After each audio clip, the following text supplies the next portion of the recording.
La maladie du foie gras est de plus en plus répandue dans la population, mais il s'avère que l'on a déjà découvert que le foie gras ne fait pas de discrimination. C'est une condition qui est devenue très courante. Évidemment, nous avons une épidémie d'obésité à l'échelle internationale, tout comme il y en a une de diabète, car le diabète et l'obésité sont liés.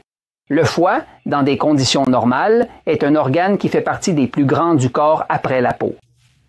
Et il peut peser de 5 à 7 livres, n'est-ce pas? Mais lorsqu'un foie devient gras, il peut peser 50% de plus, 60% de plus. Et le foie se remplit de graisse, il se remplit. En fait, la condition du foie gras. Le foie gras est une accumulation de sébum, de graisse, comme s'il s'agissait de lard, n'est-ce pas? C'est essentiellement ce qui arrive au foie. Évidemment, le foie est l'organe principal de détoxification du corps. C'est lui qui détoxifie tout, y compris les personnes qui ont ou qui ont eu des problèmes de thyroïde. J'ai aussi des problèmes de thyroïde. Je les ai depuis de nombreuses années. Je souffre d'hypothyroïdie. Eh bien, je veux que vous sachiez que l'hormone thyroïdienne, qui est l'hormone T4, se convertit en T3, n'est-ce pas? C'est l'hormone active, celle qui nous aide à perdre du poids. Mais cette conversion se produit principalement dans le foie. Par conséquent, lorsque la personne a un foie gras, qu'il est un peu engorgé de graisse, de sébum, elle va alors avoir des problèmes d'hypothyroïdie. Donc, il est impossible de contrôler la thyroïde si l'on reste très obèse, n'est-ce pas?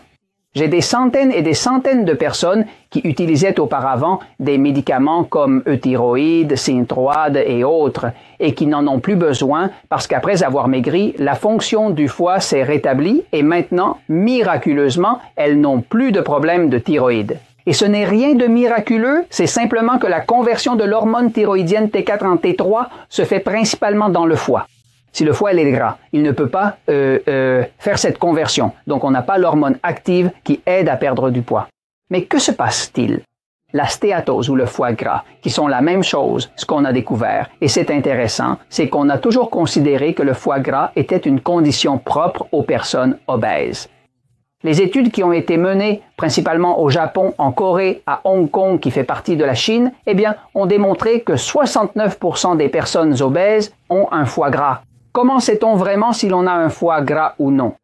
Pour cela, on fait un examen par échographie.